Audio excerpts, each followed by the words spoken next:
dengan tema meneguhkan Islam rahmatan lil alamin. Waktu dan tempat kami persilahkan untuk Gus Pak. Assalamualaikum warahmatullahi wabarakatuh. Waalaikumsalam warahmatullahi wabarakatuh. Alhamdulillahirabbil alamin. Allahumma shalli wa sallim ala habibika Mustafa ka nabiyina Muhammadin wa ala alihi washabihi asma'in. Amma ba'du. Yang kita hormati Bapak Rektor UMN Dr. Fauzan MPD, Bapak Suparto, Bapak Haris, Bapak Stardi, dan Bapak Irwinto, juga Direktur Telkom Bapak Mungkas, teman-teman UMM dan semua yang mendengar yang kami hormati. Ini ngaji itu harus objektif itu jujur.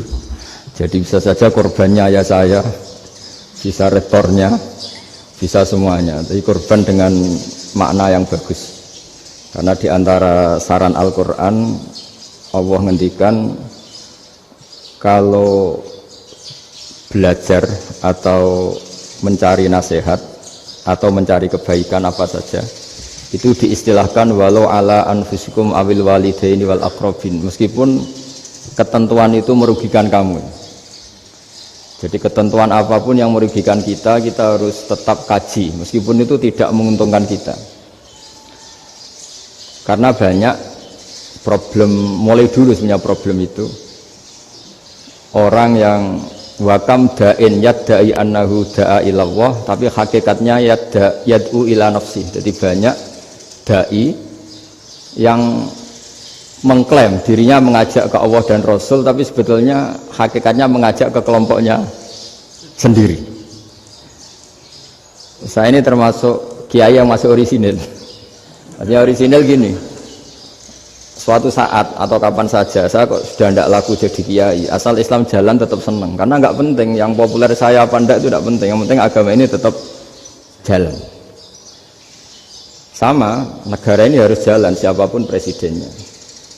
Ya, ini penting saya utarakan karena perbedaan antara nafsu dan komitmen beragama itu tipis sekali.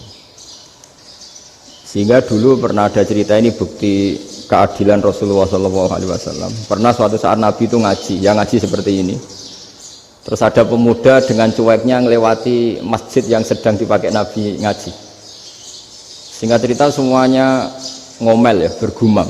Celaka betul pemuda itu, ada Nabi ngaji kok tidak ikut ya.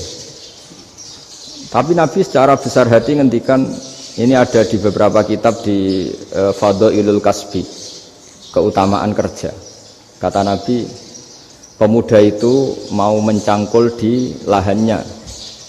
Jika dia mencari nafkah untuk keluarganya, untuk kebaikannya, maka itu bagian dari ajaranku. Jadi Nabi berbesar hati bahwa kerja seperti itu bagian dari ajarannya. Jadi tidak harus datang ke majelis ngaji. Dan bisa saja yang sedang hadir itu ya orang yang hindari istrinya minta belanja, dari ngaji terus benar dituntut belanja kan gitu. Mungkin anak-anak UMM yang kesini daripada tengok-tengok yang Malang bosen jalan-jalan ke Rembang gitu. Nah, jadi nggak mesti benar juga niatnya gitu. Jadi ya sama itu. Jadi kalau di dunia kiai yang masih orisinil itu, nafsu itu benar-benar dilatih. Maka masyhur dalam cerita ada orang perang sama Ali radhiyallahu anhu. Ketika perang ini sangat semangat, tapi ketika orang itu meludahi dan Sayyidina Ali ini tersinggung karena diludahi, Sayyidina Ali langsung angkat tangan, sudah perangnya nggak usah diteruskan karena saya marah sama kamu sekarang demi nafsu, karena kamu meludahi saya, padahal saya tadi motifnya demi Allah dan Rasul. Jadi sangat tipis bedanya kita emosi karena diri kita dan emosi karena Allah dan Rasul. Sehingga ketika diludahin ini terus beliau mikir, jangan-jangan perang saya karena saya diludahi. Nah, yang hilang dari peradaban modern adalah Allah itu tidak begitu hadir di hati kita. Saya sering cerita di mana-mana, teks hadis itu sebenarnya berbunyi gini, ini hadis sahih. Mangka na yu'minu billahi wal yaumil akhir fal yukrim jarohu. Ada yang fal yukrim jarohu doifahu, ada yang fal yakul khairan aw liyasmut. Siapa yang iman dengan Allah dan Rasul maka harus memuliakan tetangganya, memuliakan tamunya. Dulu itu ada seorang ulama, dipanggil anak muda, dibully terus sekarang. Wahai kiai, datang ke rumah saya. Datang kiai itu. Setelah sampai ke rumah orang itu, silakan kiai kembali ke rumahnya. Saya tidak butuh kiai. Kiai itu dengan riang kembali. Setelah di rumah dipanggil lagi. Pak Yai, silakan datang ke rumah saya. Datang lagi. Ya senyum-senyum kiainya santai. Wah, nggak jadi butuh Pak Yai. Silakan kembali lagi. Sampai 3 kali. Oh itu kalau rektor digitukan marah itu. Dosen marah. Kiainya santai. Santai, senyum-senyum, rileks. Ketika ditanya, kenapa Pak Yai tidak tersinggung? Jawabannya unik. Anak muda, saya ini senang sekali nuruti perintah Allah, disuruh menghormati tetangga. Sehingga ketika Anda manggil, ya saya datang. Ketika Anda nyuruh pulang, ya saya pulang. Saya senang sekali nyenangkan tonggo. Dan itu perintah Allah, jadi tidak ada hubungannya dengan kamu. Wah, pemudanya nangis minta dimaafin. Kalau kita kan enggak, kita ini dosen, kiai, mungkin kita doktor, mungkin kita profesor. Tapi kita ini sering didikte oleh orang bodoh. Kalau orang bodoh itu jengkel, lo kita ya jengkel.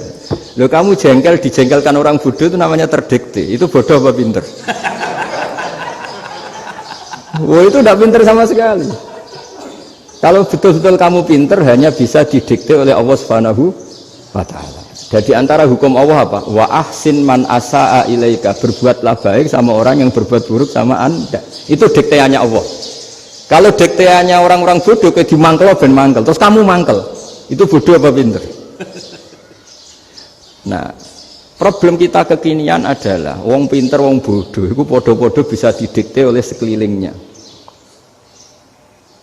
Terus karuan wataknya perempuan seperti itu, wataknya anak-anak seperti itu, kita didikte. Anak-anak jengkelin kita mangkel, berarti kita didikte oleh orang bodoh. Makanya agama itu unik, kadang ngendikan wa ahsin man asa'a ilaika, kadang wasil man qata'aka, sambunglah orang yang memutus kamu. Karena dengan demikian kita hanya didikte oleh Allah Subhanahu wa Ta'ala, bukan didikte oleh hukum sosial. Cara Jawane nak ngapiki tangga sing apik akeh tunggale. Berbuat baik sama yang berbuat baik pada kita itu, mbok orang fasik ya seperti itu, maling ya seperti itu, sama. Tapi kalau berbuat baik sama orang yang berbuat jelek sama kamu itu baru luar biasa. Dan memang teksnya hadis wa ahsin man asa'a ilaika, berbuat baiklah sama orang berbuat buruk sama kamu. Jadi nggak boleh orang didikte. Makanya ngaji di sini diantaranya saya akan cerita dalam sebuah hadis sahih, dalam hadis hasan yang diriwayatkan Imam Tirmidzi, ada kalimat dari Rasulullah SAW. Dawe Nabi, la takunu imma'atan taquluna in ahsanan nasu ahsanna wa in zalamu zalamna walakin watti'u anfusakum in ahsanan nasu an tuhsinu wa in asa'u alla tazlimu. Kamu jangan jadi orang yang mudah diombang-ambingkan oleh orang sekeliling kamu, yaitu kamu mengatakan jika orang baik ke saya akan baik, jika orang buruk ke saya juga akan membalas buruk. Itu namanya Anda didikte. Tapi berkomitmenlah kamu akan berbuat baik meskipun orang lain berbuat buruk. Nah sekarang logika sosialnya begini. Kalau di Indonesia itu ada 1000 kiai, ada 1000 profesor yang ingin membenahi Indonesia. Rata-rata orang awam itu semau gue. Terus mereka mendikte kita. Perilakunya agak simpatik, perilakunya jengkelin. Terus 1000 profesor ini ikut jengkel. Itu kira-kira jadi solusi apa goblok bareng? Sama 1000 kiai ini ikut jengkel, ini jadi solusi apa goblok bareng? Goblok bareng. Nah problem sekarang kita ini biasa didikte orang bodoh.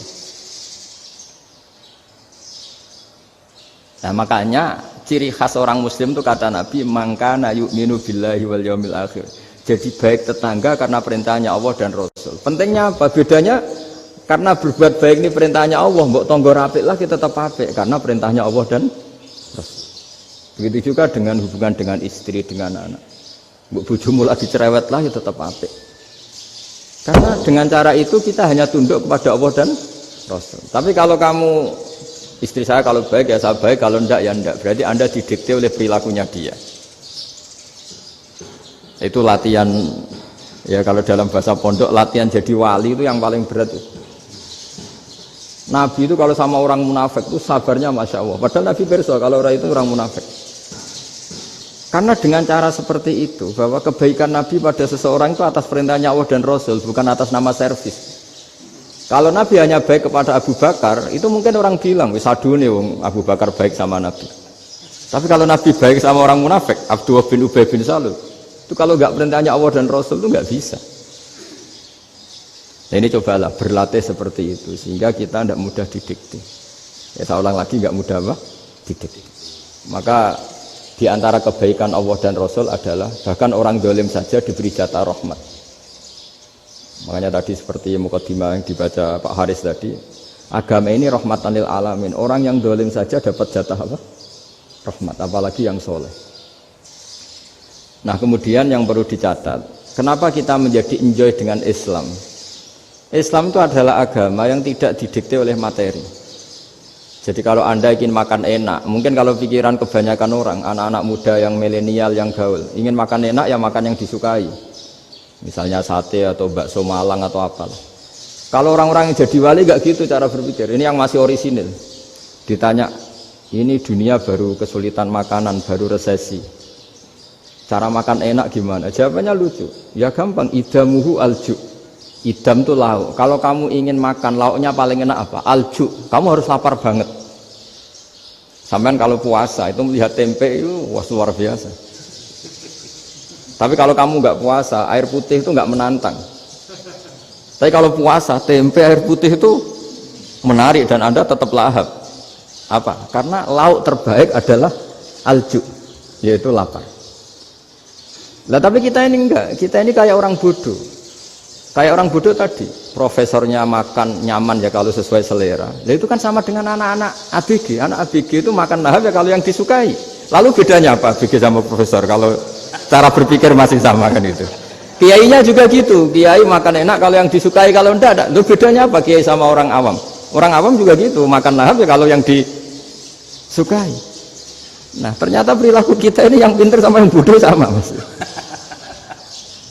Kalau kamu ingin berkasta lebih baik, itu cara makan enak itu apa? Idamuhu al-jur. Lauk terbaik adalah karena kita sangat lapar. Makanya masyhur dalam cerita-cerita tarikh sirah nabawiyah. Nabi diberi hadiah, beberapa hadiah.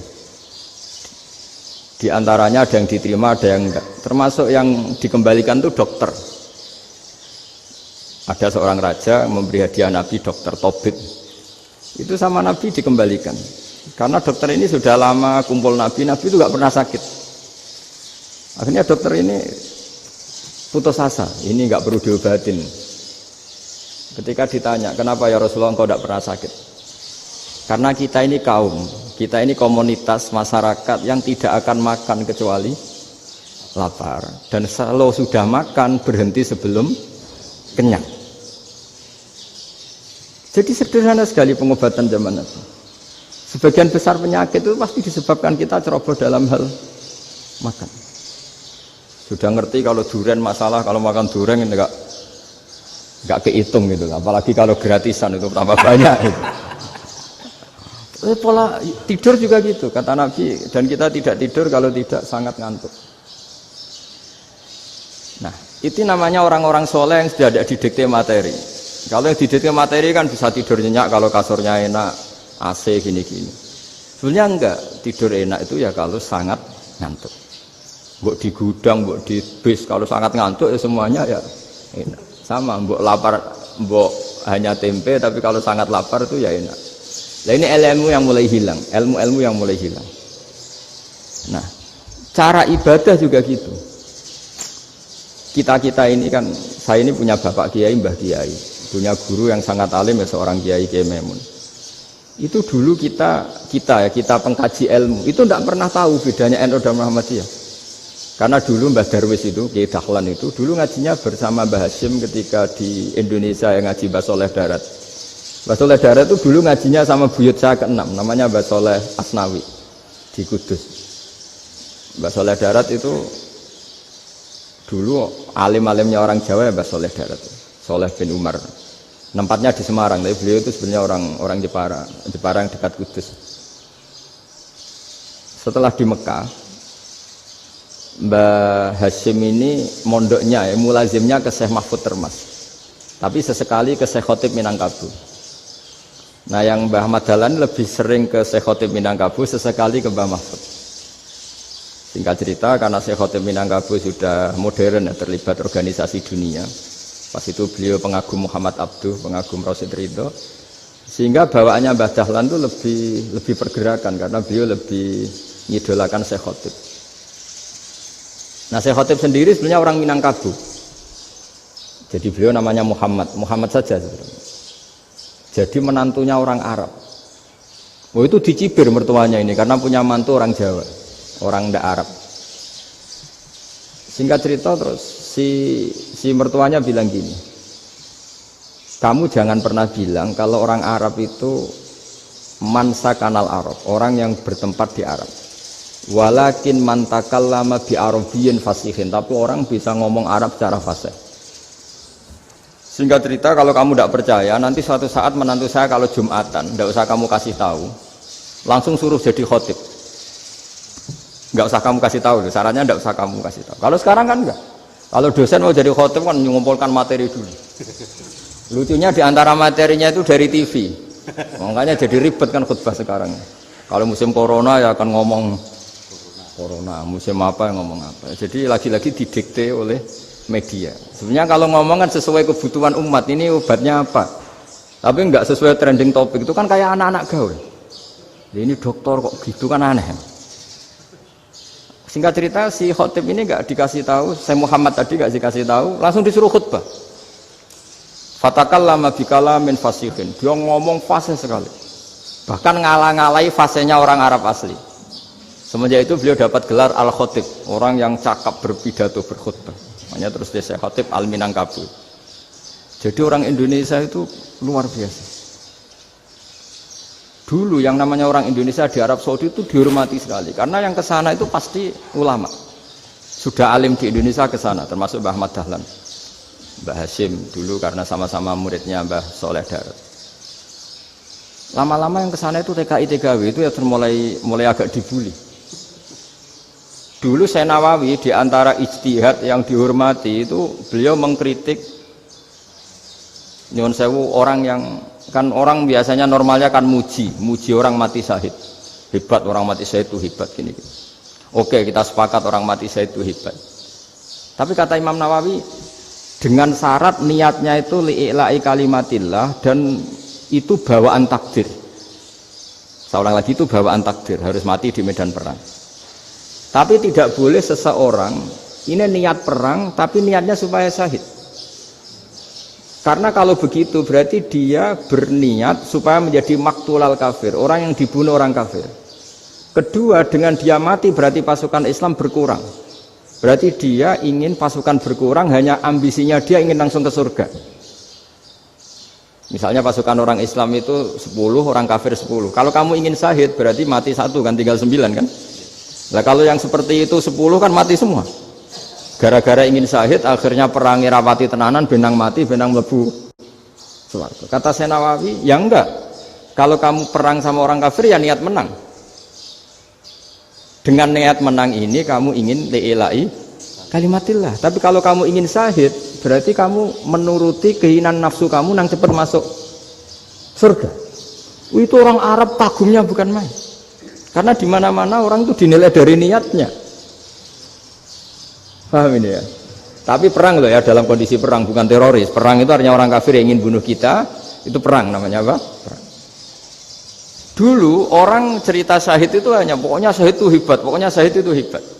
Syahid di medan perang itu hebat, pokoknya syahid di medan perang hebat. Tapi ketika Syekh Nawawi memberi penjelasan ilmiah, jika kamu perang ingin cepat mati, ingin cepat syahid, artinya ini untuk pemenuhan diri kamu, karena kamu bayangkan langsung masuk surga. Kamu lupa bahwa dengan kamu dibunuh, kekuatan Islam berkurang.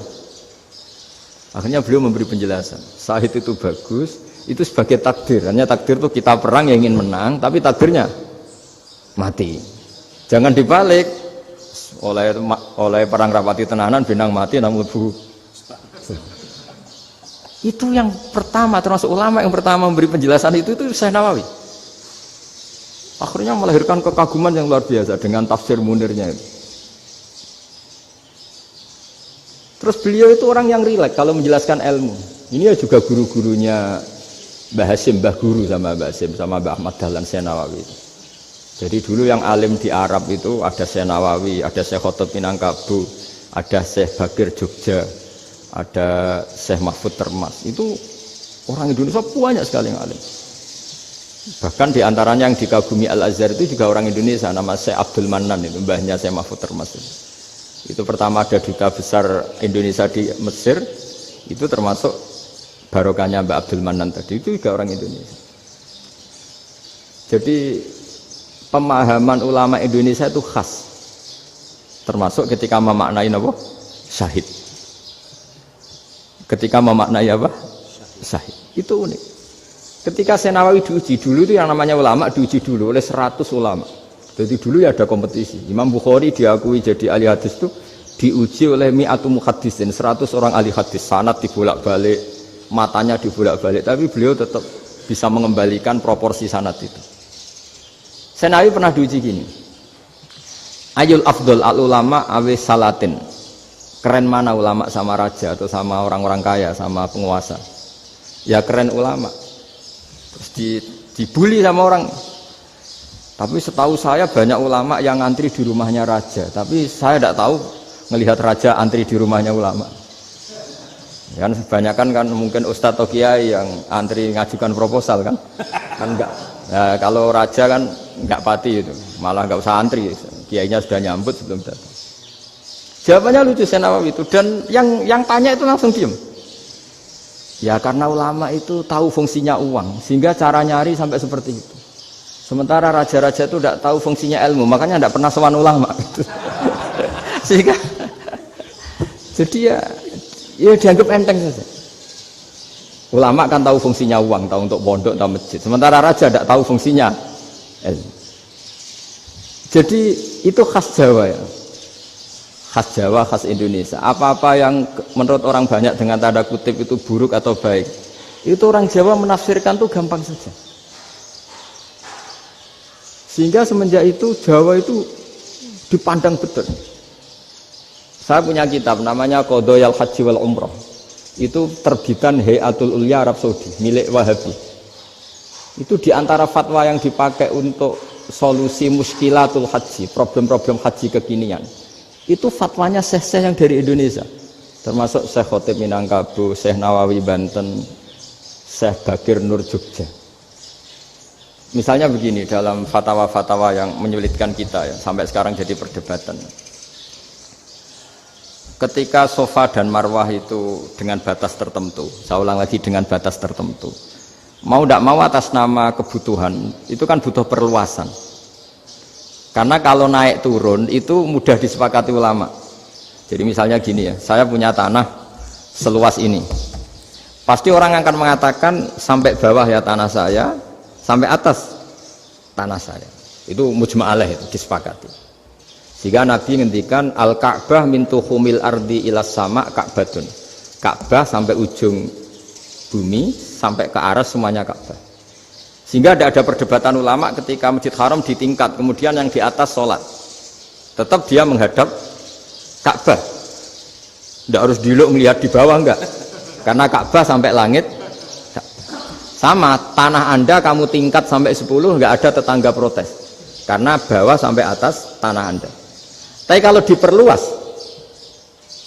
tanah Anda kamu luaskan setengah meter saja atau 3 cm saja, iso geger mbek tonggo. Karena di mana-mana batas itu ya tadi, kalau atas bawah miliknya, kalau samping enggak. Pertanyaannya, perluasan Mina itu ke samping.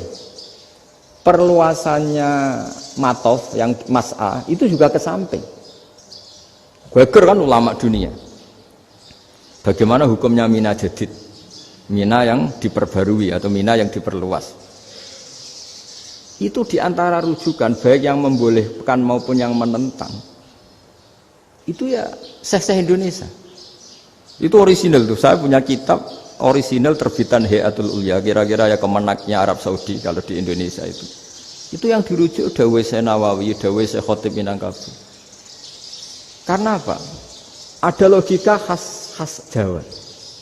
Misalnya begini, meskipun saya tidak perlu fatwa Mina Jadid sah apa tidak, memang jadi perkhilafan ulama. Misalnya kampung ini dinamai Mina, Pertanyaannya gini, tanah yang di samping ini bisa milik Anda apa enggak? Ya bisa Gus kalau dibeli atau dihibahkan.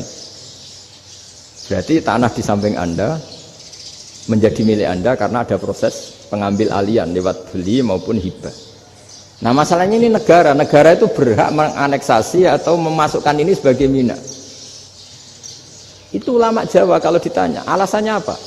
Fa innal muttasila bis-sy' hukmu dzalika sy'. Karena yang gantet, yang mutasil itu bisa dihukumi seperti sesuatu itu. Jadi kalau ini mina, ya yang gantet mina ini ya bisa dikatakan mina. Beda dengan membuat mina, malang mina, wah itu tidak bisa, tidak mutasil kan. Itu enteng sekali ulama Jawa. Satu ya tentu karena kebutuhan, tapi asal masih al-muttasilu bihi, yang masih tanah yang masih mutasil dengan.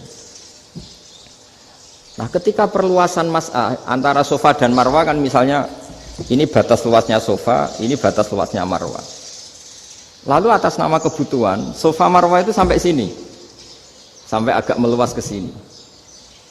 Itu geger Arab Saudi. Wah ini gimana. Padahal tawaf itu harus antara gunung sofa dan gunung marwah.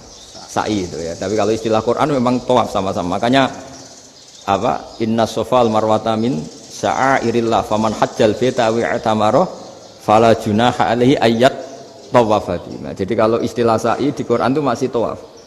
Karena harus ada, kalau bisa lah, bukan harus. Kalau bisa memang harus ada unsur muternya. Kita kalau sa'i kan dari sini sofa sampai sini marwah. Terus kan agak muter ke sini. Nah, kan agak membentuk lingkar. Nah, makanya Quran tetap mengistilahkan apa? Tawaf. Jadi bukan sini ke sini terus sini ke sini kan enggak, tapi sini sampai sini terus muter kan terus sini. Jadi antara setar dan selama ini prakteknya kan gitu ya, sofa ngambil sini terus ke sini terus agak muter ya, karena ada unsur agak muter ini terus orang menyebut apa? Tawaf. Tapi itu bukan syarat sah, ini cerita ideal. Saya ulang lagi ya, Gunung Sofa itu puncaknya atau pucuknya kalau dalam bahasa Jawa itu ya hanya segini, ini sampai sini. Nah kelompok Islam yang fikih keras nggak boleh diperluas karena Allah memilih tempat ini itu spesial, jadi nggak boleh ke yang lain. Tapi ketika kebutuhan mendesak mau tidak mau harus diperluas, itu jawabnya Kiai Jawa lucu.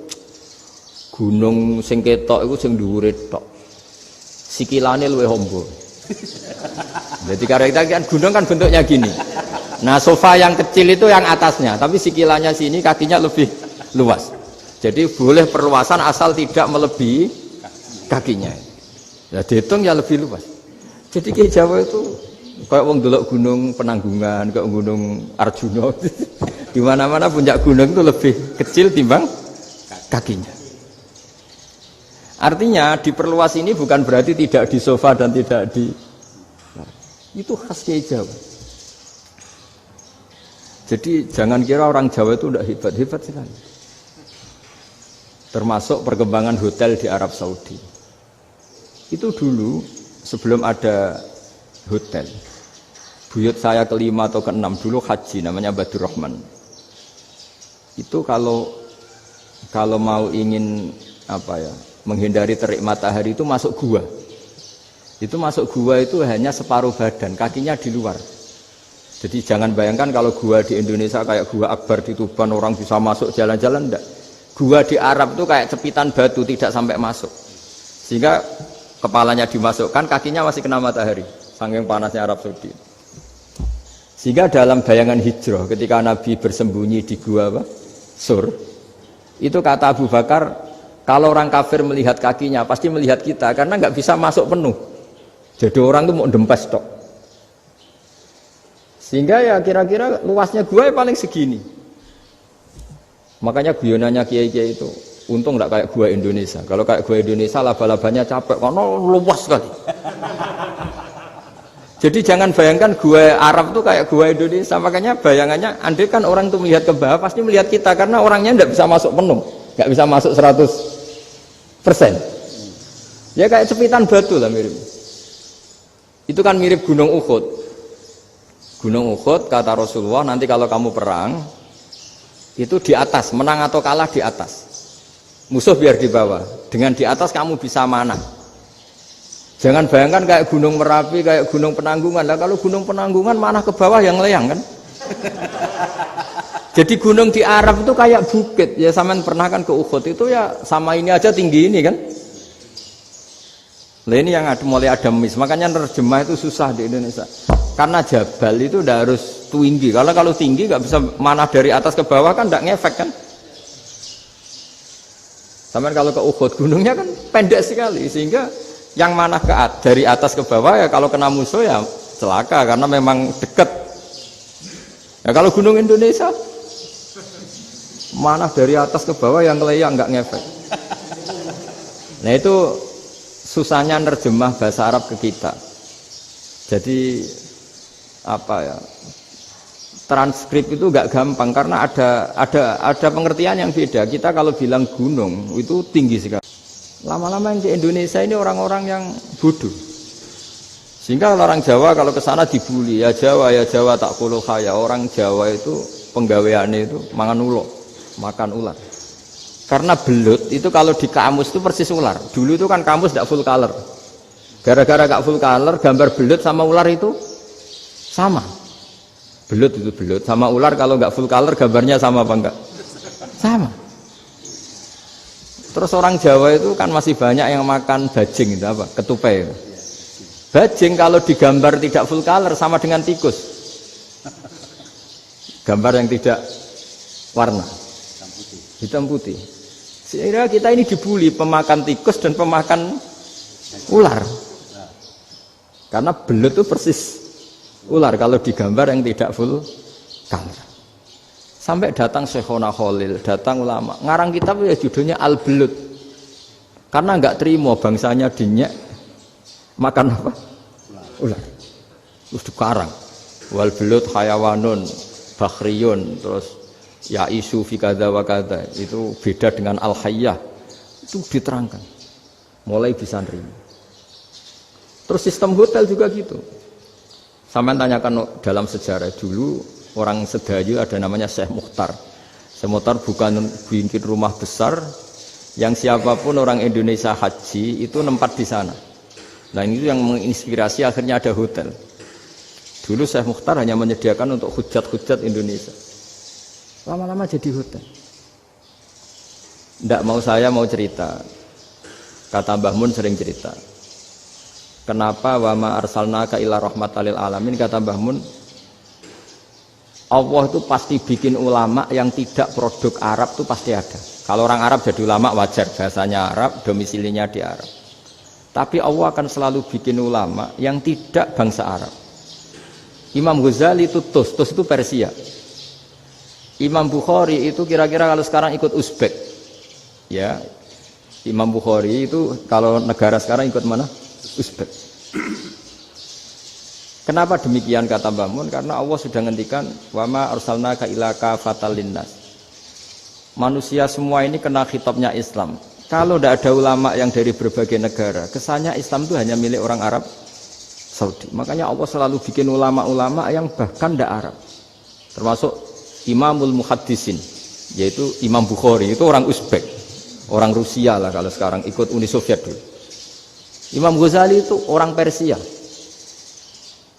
Syekh Nawawi itu orang Banten.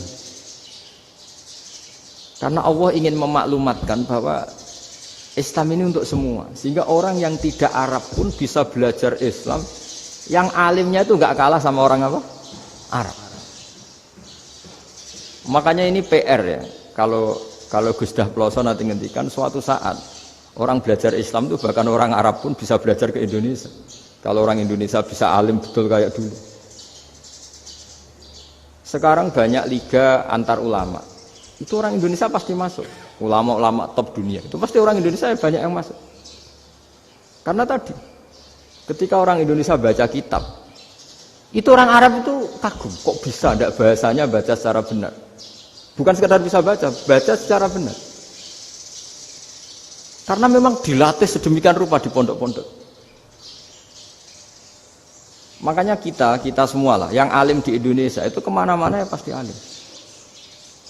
Dulu putra Mbah Mun namanya Gus Zofur itu tahun pertama ya sudah the best di tahun pertama. Kalau tahun pertama the best-nya ilmunya bawaan dari sarang, dari keluarganya. Gus Najim mondok di Sayyid Muhammad tahun pertama sudah dipuji sebagai yang teralim karena ya sanggup.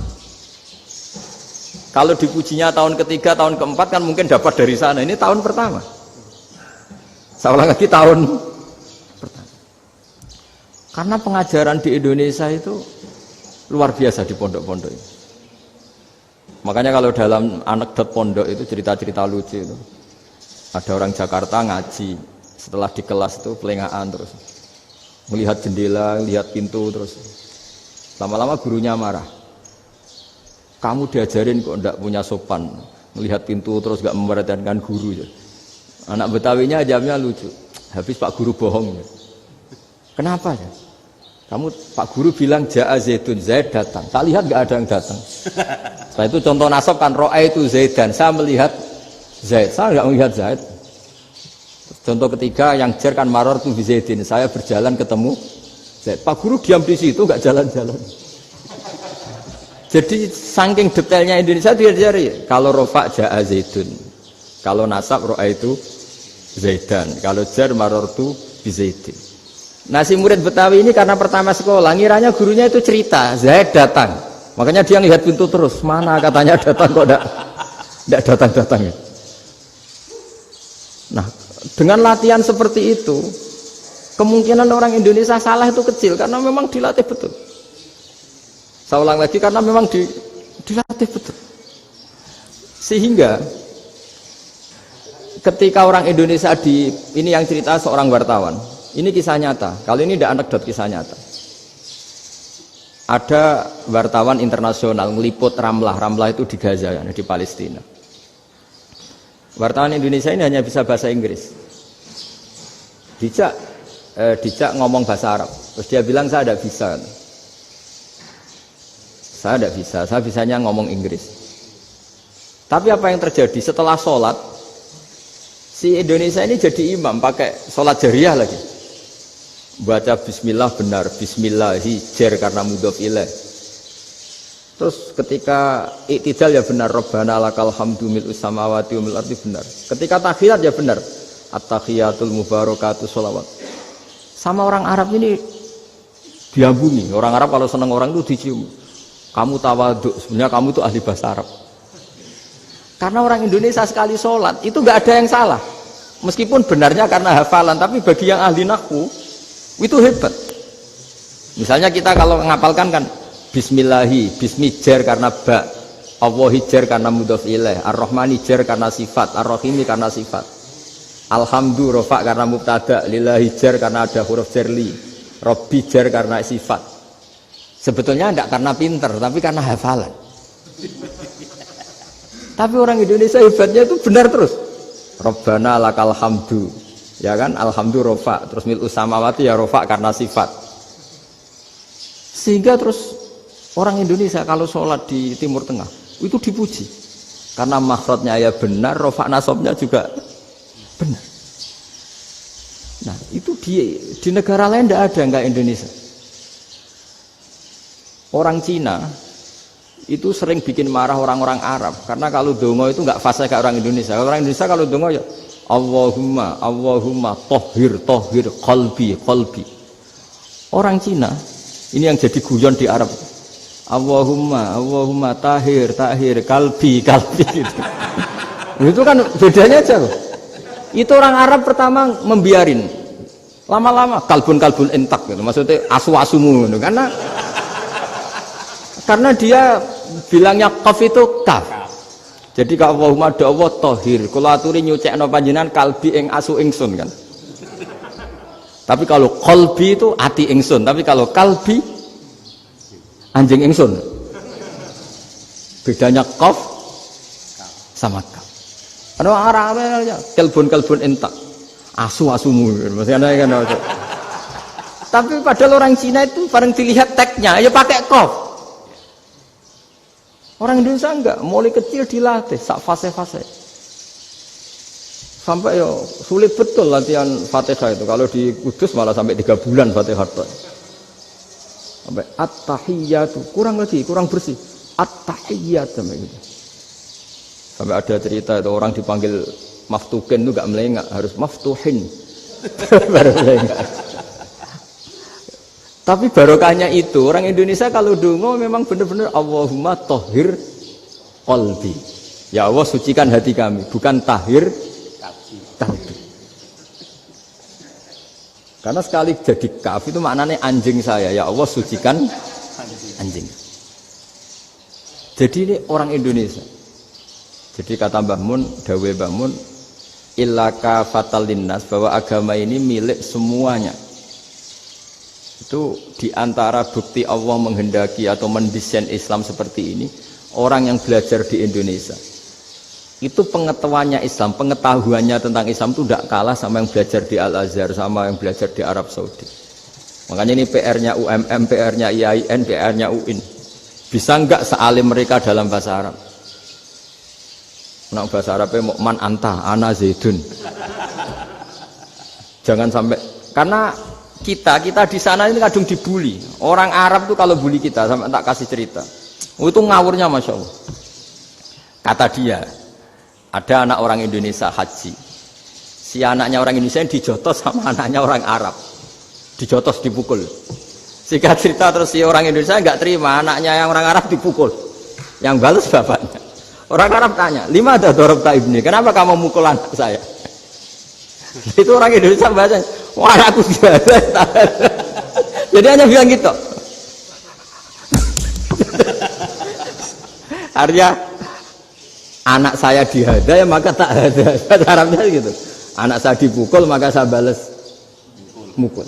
Itu orang Arab mantuk-mantuk oh gitu. Paham? Suatu saat ada orang Indonesia itu sama orang Arab itu dilus-lus. Dilus-lus itu ya digini-giniin. Karena dia latihan bahasa Indonesia, latihan bahasa Arabnya itu masih mufrodat. Jadi kalau mengartikan yadun itu tangan, saro itu jalan. Jadi kalau jalan ya saro-saro. Roksun itu kepala. Ana itu ingsun. Jadi karena dia nggak ngerti penggunaannya. Itu bahasa Arabnya itu yadun anta. Jadi bukan yaduka tapi yadun anta. Berarti tangan kamu. Saro-saro itu jalan-jalan. Ala roksi ana yang atasnya sirah ingsun. Jadi mestinya yang benar kan yaduka saro ala roksi atau gitu. Tapi enggak dipotong-potong. Yadun tangan kan, anta kamu. Berarti tangan kamu. Saro-saro jalan-jalan. Roksun itu sirah, ana ingsun. Berarti di atas kepala saya. Orang Arab tertawa-tawa. Tapi paham. Maksudnya seperti itu. Jadi kita ini dibully di Arab itu Masya Allah. Jadi akhirnya lahirlah ulama-ulama tadi yang saya sebut tadi. Bahkan pernah lama sekali ulama Indonesia itu jadi master di Arab Saudi. Yaitu Senawi Banten. Itu kalau orang sana bilang itu Sayyidu Ulama Il-Hijaz. Top-topnya ulama Mekah Madinah. Padahal beliau orang Indonesia. Dan dimakamkan di Ma'la itu dekat makamnya Sayyidah Khadijah. Karena sangat dihormati.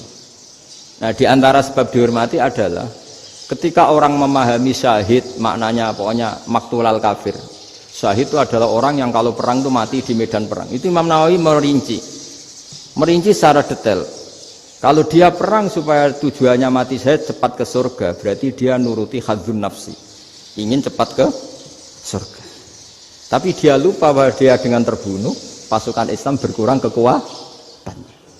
Maka syarat perang yang benar adalah ya ingin menang. Di mana-mana perang ya ilahi kalimatillah supaya kalimat Allah itu menang, jangan ingin kalah. Soal dia mati takdir, tapi jangan ingin mati. Wah itu terus dikagumi. Ternyata memang, oh iya ya kalau pasukan Islam 10, kafir 10, kita ingin syahid, berarti ya kalau orang ingin syahid kan terus mungkin perangnya ada hati-hati, main ngawur saja terus kalah mati. Sudah kalon satu kan, terkurangi satu kan. Nah kalau semuanya 10 punya niat gitu, nah itu Syekh Nawawi. Syekh Nawawi itu orang yang begitu gampang nerangkan Quran.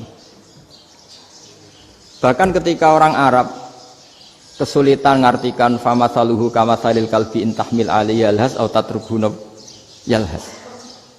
Orang tomak itu ibarat kayak anjing. Anjing itu kamu kasih makan ya tetap melet, menjulur-julurkan lidahnya, kamu ndak ya ndak. Imam Nawawi ditanya, ma wajhu sibbi, lalu wajah tasbihnya di mana? Beliau menjawab fitoma. Jadi anjing punya dua sifat yang berlawanan. Di bab ilmu dipuji, nggak ada hewan yang mudah menerima ilmu kayak apa? Anjing. Sehingga Quran mengistilahkan wama alamtum minal jawarihi mukallibin. Hewan yang mudah diajari itu oleh Quran dibahasakan sudah menganjing. Karena anjing adalah hewan yang paling mudah apa? Diajarin. Itu diakui oleh Quran wama alamtum minal jawarihi mukallibin. Tapi dia punya sifat yang sangat buruk sekali, yaitu nggak pernah puas. Makanya ketika Bal'am bin Ba'ura, ada tokoh yang kedonyan ya, itu kalau diistilahkan Quran walakinnahu akhlada ilal ardi wattaba'a hawa famasaluhu kamatsalil kalbi in tahmil 'alaihi yalhas aw tatrukhu yalhas. Jadi anjing punya dua sifat yang berlawanan. Di bab ilmu dipuji karena paling mudah diajarin. Itu saya pernah ke Malaysia, diceritain sama polisi Malaysia. Anjing itu saking cerdasnya itu bisa deteksi CD palsu sama CD bajakan, asli sama bajakan. Itu kan gak kebayang. Kalau narkoba mungkin masih ada bau khusus ya. Atau mesiu atau bom masih ada bau khusus. Ini enggak. Anjing itu dilatih ngecek CD yang asli sama yang palsu. Wah itu kebablas itu pinternya itu. Itu harganya itu 1 miliar lebih. Paling mahal. Jadi mungkin bisa deteksi ini dosen betul apa abal-abal itu bisa. Itu kiai betul apa kiai pesanan itu mungkin bisa. Itu saya punya kitab namanya Al-Hayawanul Kubro. Itu cerita prestasi-prestasi hewan. Itu yang berkuras-kuras sampai berjilid-jilid. Itu ya cerita anjing. Tidak ada hewan sebaik anjing. Di bab itu ya, di bab sampai ya tadi ada anjing yang sangat loyal sama majikannya. Loyalnya Masya Allah, sopannya Masya Allah. Anjing itu mbok lama berbakti sama sampean, nggak mau tidur di ruang tidurnya sampean, dia tetap tidur di luar. Corong Jawa nggak ngelama. Suatu saat si raja ini minum, wisata minum. Pas mau minum diterjang sama anjingnya sampai tumpah. Kecewanya raja ini itu karena selama ini anjingnya sopan sekali. Sekedar ganggu di ruangannya nggak pernah, malah ini mau minum, minuman yang disukai diterjang anjingnya tumpah. Marah kan anjingnya di mana? Ternyata apa? Minuman itu anjing ini tahu kalau minuman itu beracun, diracuni oleh musuhnya. Itu saking hebatnya anjing sampai ketika ngawal rajanya itu tidak sekedar ada penjahat atau maling. Bahkan trik-trik kayak minumannya diracun oleh orang lain itu anjingnya tahu. Sehingga pas mau diminum diterjang sampai terus supaya nggak keminum. Makanya Quran istilahkan anjing itu apa? Wa ma 'allamtum minal jawarihi mukallibin. Hewan piaraan yang kamu ajarin nanti sampai sepinter anjing. Makanya Ashabul Kahfi itu ketika ngajak anjing tadi, beliau tidur, anjing itu tidurnya bil wasit, wakal buhum basitun dzira'aihi bil wasit. Jadi dia tidur dalam posisi siaga. Loh coba anjing itu nggak pernah sekolah, karena dia posisi menjaga, tidurnya itu kayak siaga gini. Bukan ngorok semadep ke atas terlentang, itu enggak. Andai kan dia tidur terlentang itu kan yang mau mengganggu kan, wah asune turu itu enggak. Dia tidur posisi siaga, makanya disebut lawit tolak ta'alaihim lawalaita minhum firaron. Kalau kamu melihat anjing itu pasti lari karena dia posisi siap merekam. Jadi tidur tapi posisi siap merekam. Jadi matanya tetap terbelalak kayak siaga. Padahal itu enggak diperintah, ya dia memang punya nalar untuk itu. Ini disebut wa ma 'allamtum minal jawarihi mukallibin. Dan dalam teori modern juga gitu. Tapi dalam hukum Islam yang dianut mazhab Syafi'i itu anjing tetap najis. Ya sudah najis ya najis, tapi ada mazhab lain yang mengatakan tidak najis. Tapi tidak usah ngurmat anjing, geger nanti kalau rektor kampus punya anjing. Tapi ilmu itu bagus untuk kelangenan kadang. Andai kan tidak ada mazhab Malik, maka kita kesulitan menceritakan Ashabul Kahfi yang hewan piaraannya itu anjing. Tapi misalnya anjing disucikan, kita juga nanti susah menjelaskan hadis Nabi malaikat itu tidak masuk rumah yang di situ ada apa? Anjing. Maka ilmu itu makanya kata Imam Sa'roni, sebagian ilmu itu memang kelangenan, tapi nggak boleh jadi praktek. Tapi harus ada. Misalnya begini, contoh paling gampang. Api dalam mazhab Syafi'i kan alat pensuci hanya dua, air dan tanah. Ya saya ulang lagi, air dan tanah, yaitu tanah untuk mensucikan najis anjing. Imam Abu Hanifah menambahkan api. Mazhab Syafi'i itu agak kesulitan ketika ada batu bata dibikin dari tanah-tanah yang bercampur kotoran. Mazhab Syafi'i akan kesulitan karena di situ ada najis yang jadi materinya bata. Hukumnya gimana kalau nanti dipakai masjid? Tapi barokahnya ada beberapa mazhab. Abu Hanifah mengatakan dan api. Jadi apa tadi air, tanah, api. Alasannya masuk akal. Ketika usatul mukminin, orang-orang mukmin yang ahli maksiat itu sebelum masuk surga, kalau dia dosanya banyak itu dibakar dulu supaya suci. Emas itu untuk memisahkan dengan materi lain juga harus dibakar. Berarti api termasuk alat. Artinya gini, batu bata yang materinya dari tadi najis sekalipun, ini menjadi suci karena ngalami pembakaran. Tapi kata Imam Sa'roni, ilmu ini hanya sebagai ilmu. Jangan sampai kalau kamu mau wudu gak ada air terus membakar diri lah, ini ribet kan. Jadi ilmu itu sebagian memang untuk kelangenan. Karena kita butuh. Andai kan tidak ada mazhab Abu Hanifah, maka kita akan kesulitan pakai bata. Yang kita tahu cara bikinnya kadang di tempat yang kotor, di tempat yang najis. Tapi karena ini ngalami dibakar, maka hukumnya suci menurut mazhab Abu Hanifah. Dan itu sering. Ulama itu sampai apa? Saya punya kitab fikih namanya Fardul Masail. Pengandaian ada masalah. Jadi masalah itu belum terjadi tapi diandaikan. Misalnya kayak di Texas. Bumi itu bulat bola. Texas itu kalau dibor itu pas Ka'bah. Lalu kiblatnya di mana? Bumi ini kan hanya rubuk-rubuk seperempat. Yang ada arah itu seperempat. Tapi kalau Ka'bah itu sama Texas atau Texas dengan Ka'bah itu lalu kiblatnya mana? Mau sudah bebas arah. Maka ilmu mengatakan mara'ahu muslimuna hasanan fawa indahu hasanun. Kamu jangan nuruti ilmu hakikat tapi nuruti mindset. Kalau mainstreamnya orang banyak seperti itu, mindsetnya orang sana misalnya Ka'bah sana ya ikut sana. Tapi ini tidak mewakili hakikat karena kalau yang 380 derajat itu kan terus ribet. Makanya ini kesulitan di bab-bab fikih. Ya saya ulang lagi, kesulitan di bab-bab fikih.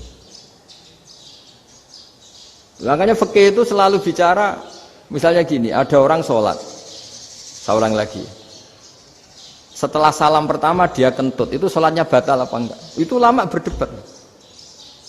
Yang dikatakan rukun sholat itu salam pertama. Sehingga orang kalau sudah salam pertama, maka sudah keluar dari sholat. Maka kalau kentut gak apa-apa, wong yang keluar dari sholat itu salam pertama. Tapi lalu pertanyaannya, kenapa Nabi salam 2 kali? Lalu yang kedua gunanya apa? Ribet kan, partai ini kalah pasti kalau ditanya gitu. Tapi kalau ditanya dibalik, sholat itu satu ibadah yang dimulai dengan takbir, yang diakhiri dengan salam. Berarti salam pertama itu pengakhir apa nunggu salam kedua? Pertama, di semua ulama bilang salam pertama. Kalau salam pertama sudah pengakhir, berarti pembatalan setelah itu nggak punya efek, nggak punya akibat. Itu kan ribet. Debat fikih itu memang ribet. Fikih itu memang senam otak karena pertanyaannya mirip-mirip seperti itu. Nah, sampean milih mana? Milih salam pertama apa salam kedua? Pasti ulama milih salam pertama. Jadi anehnya fikih itu di situ. Misalnya orang mati, takbir itu berapa kali? 4 kali. Andai kan takbir 5 kali itu batal apa enggak? Satu ulama mengatakan 5 kali itu batal. Karena rukunnya sholat jenazah itu takbir 4 kali. Berhubung ini rukun, kalau nambahi ke-5, berarti menambahkan rukun. Kayak kamu sholat, rukuk 2 kali kan batal. Sujud 3 kali, batal. Karena menambahkan apa? Rukun. Berarti kalau takbir 5 kali, batal. Tapi pertanyaannya, takbir itu adalah wiridan biasa, sehingga kalau ditambahkan nggak punya akibat batal. Jadi perdebatan ulama itu kadang ya lucu. Kayak kemarin Pak Haris pas pertama bertamu ke sini mau ngundang saya tak ceritain. Dulu sholat jenazah itu pasti mayit di depan. Karena lazimnya sholat jenazah itu mayit di depan. Tapi mulai dulu ulama sudah berpendapat, andai kan jenazahnya di belakang pun tetap sah. Fa innal janazah laisat bi imamin. Karena jenazah itu tidak imam. Kenapa harus di depan? Oh, tidak imam kok harus di depan. Itu mulai dulu. Sehingga ketika Arab Saudi pernah mengalami tragedi, ada orang yang dibungkus kayak mayit, ternyata senjata. Setelah di dekat Ka'bah dipakai. Dulu tragedi tahun berapa itu? Pokoknya pernah ada tragedi itu. Semenjak itu Arab Saudi kalau ada orang mati tetap di kamar mayit terus ada sholat jenazah. Padahal mayitnya di belakang yang jamaah. Jadi meskipun kita tidak akan bikin ajaran baru jenazah di belakang ya tidak keren kasihan kan. Tetap biasanya di depan ya di depan. Tapi meskipun jenazah ini di depan, kita tetap berpendapat, andai kan di belakang tetap sah, tapi nggak usah dipraktekkan. Nah, pentingnya ilmu ini begini. Saya misalnya di Rembang, boleh nggak nyolati ghaib jenazah yang di Surabaya? Boleh kan? Padahal yang kita solati di belakang. Jadi ilmu itu penting. Cocok nggak cocok, nama ilmu itu penting. Terus ada gini lagi pertanyaan di fikih. Memang saya sengaja akan ngaji fikih. Kalau ngaji intelektualitas orang Muhammadiyah juara lah. Tapi ini ngaji fikih. Ada orang sarongnya itu pas sampai lutut. Kalau berdiri lututnya tertutup. Tapi nanti kalau ruko agak jengking lututnya terbuka. Itu batalnya nunggu ruko apa meli takbir sudah batal. Padahal pasti nanti batal kalau ruko ini. Itu ada ulama yang mengatakan ya batalnya nunggu ruko. Bagaimanapun terjadinya pembatalan waktu ruko. Ada ulama mengatakan ya enggak mulai awal sudah tidak sah itu karena pasti ngalami batal. Nah, pertanyaan-pertanyaan seperti itu penting karena lalu Allah menilai apa? Ya nilai niatnya. Misalnya gini, kalau contoh itu mungkin Anda tidak tertarik, tapi contoh begini. Kita mau operasi jam 10 siang. Kita tahu kalau nanti 10 siang akan divonis medis harus makan karena mau berobat. Malamnya itu kalau kamu orang soleh, bayangkan kamu orang soleh. Kalau tidak orang soleh kan tidak punya komitmen. Kamu milih niat puasa, apa enggak jam 10 mesti mokak menisan raposo. Kamu orang soleh. Kalau kamu orang soleh pasti milih puasa, karena ini Ramadan. Meskipun nanti jam 10 pasti disuruh batal sama dokter. Setidaknya kita berpikir gini, nak mati jam itu paling enggak ditulis saya sebagai orang yang puasa. Jadi perasaannya orang soleh itu beda. Kalau orang kok sampean barang menisan raposo kok ya mesti. Sampean tidak pernah berpikir bahwa puasa mulai fajar sampai jam 10 itu luar biasa. Bisa saja kita mati jam 7, bisa saja mati jam 6. Kan ditulis Allah sebagai orang yang berkomitmen terhadap puasa. Terus ada kemungkinan kecil. Udahlah jam 10 itu dokternya sakit atau nggak jadi ke sana. Berarti kamu kan nggak jadi buka. Kan ya mungkin juga. Sama yang tadi. Delalah sebelum ruko ono wong sing nyarongi sampean. Sehingga sholatnya normal. Kamu tidak menemukan pakaian yang pas, jebule pas setelah ruko, mau ruko, ono wong wah sholatnya kira bener disarongi. Itu agama. Jadi agama itu dimulai dari mana coba? Dimulai dari niat, dari komitmen. Nah, sekarang kelirunya kenapa ada garis keras? Agama itu dimulai dari keinginan ideal. Itu yang mulai itu ada orang-orang garis keras. Agama ini enggak, agama ini dimulai dari niat.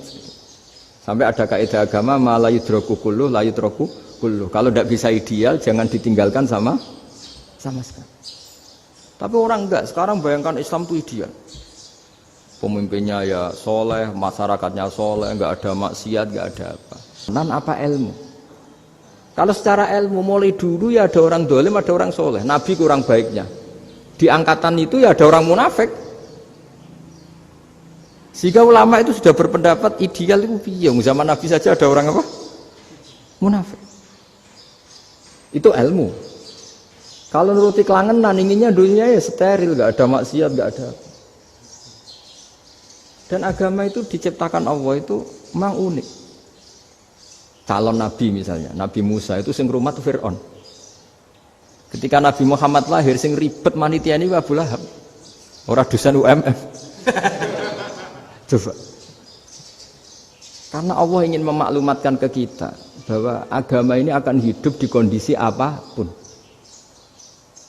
Asia, istrinya Fir'aun, itu termasuk mukminah yang dipuji Quran. Padahal dia bukan istrinya pengurus NU atau pengurus Muhammadiyah, istrinya Fir'aun.